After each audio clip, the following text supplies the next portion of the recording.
घनी गई थोड़ी रहेगी, या मैं पल पल जाए, एक पलक कारने क्यों कलंक लगाए। एक बार एक राजा को ना बहुत टाइम हो गया राज करते हुए, काफ़ी बूढ़ा भी हो गया था। तो उसने, पहले राजाओं में ये होता था कि नाच कराए जाते थे नर्तकियों से। तो उसने एक नाच रखा था अपने दरबार में, दूर दूर से राजा लोग बुलाए हुए थे। वहाँ पर एक ब्रह्मचारी भी आ गया जंगल से। देखो पूरी उम्र उसने ब्रह्मचर्य में अपनी कर दी। अब बुढ़ापे में वो भी नर्तकी का नाच देखने आया, एक मुजरा देखने आया। मुजरे वाली भी बोलते थे उनको। तो क्या हुआ कि जब आधी रात से ज़्यादा समय बीत गया उसको नाचते हुए और सुबह का समय होने वाला था, तो उसने देखा कि जो उसका तबले वाला है वो उसको नींद लगी हुई है। तब नर्तकी ने ये शब्द कहे, घनी गई थोड़ी रही, या मैं पल पल जाए, एक पलक काने क्यों कलंक लगाए।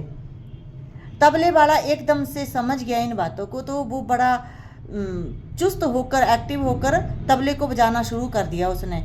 और इस बात का अर्थ सभी ने अपने अपने तरीके से ले लिया, लेकिन सभी समझ गए और सभी ने बहुत अच्छा अर्थ लिया। तो उसी समय राजा के पुत्र ने अपना मुकुट उतारकर उस नर्तकी को दे दिया। राजा की जो पुत्री थी राजकन्या, उसने अपना नौलखा हार उस नर्तकी को दे दिया।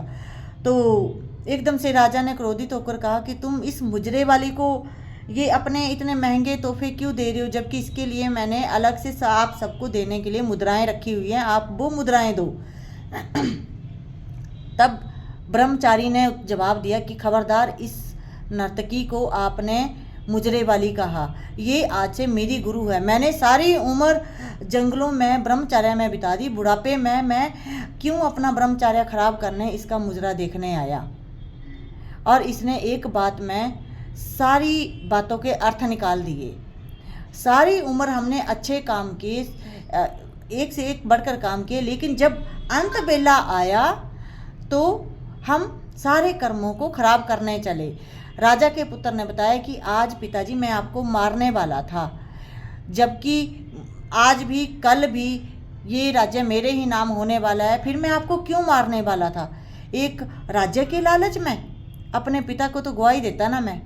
बेटी, आज पिताजी मैं भागने वाली थी किसी के साथ, क्योंकि आप मेरे प्यार को मानते नहीं हैं इसीलिए। लेकिन इस नर्तकी के इस वचन ने मुझे बचा लिया, क्योंकि घनी गई थोड़ी रहेगी, या मैं पल पल जाए, एक पलक काने क्यों कलंक लगाए। इसलिए गाइस, ये बात आपको इसलिए मैंने शेयर की कि हर छोटी बात का मतलब बड़ी गहराई से सोचें, समझें, तब रिएक्ट करें।